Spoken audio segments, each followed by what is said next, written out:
Hello everyone, আমি অনুষ্ঠিতি। আমার ব্লগে তোমাদের সবাইকে স্বাগত। এই ব্লগটা আমি স্টার্ট করছি মঙ্গলবারের সন্ধেবেলা। এখন একটু সন্ধে জেলে চা বসেছি, চা করছিলাম। তো চাটা খেয়ে আমরা গেছিলাম একটু ফুচকা খাওয়ার জন্য।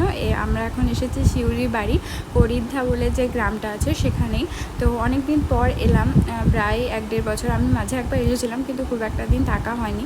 তো এখানে এসেছি একটু ফুচকা খেতে, আমি আর সানি মিলে। আর সকালবেলা উঠে এই যে এই কাঠঠোকরা পাখিটা আমাদের ঘুম ভাঙায় প্রত্যেকদিন। আর সানিরও এখান থেকে অফিস চলছিল, বাড়ি থেকে বসে অফিস করছে ও। আর সন্ধেবেলায় আমি, মা আর সানি 3জন মিলে গেছিলাম এখানে একটা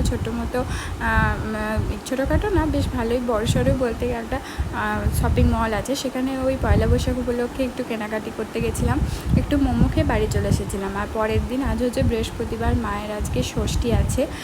আজকে হচ্ছে অশোক ষষ্ঠী। সেখানে আমাদের মন্দিরে মা পুজো দিচ্ছিলো, প্রসাদ দিয়ে ব্রত কথা বললো। তো চলো টাটা, দেখা হবে পরে।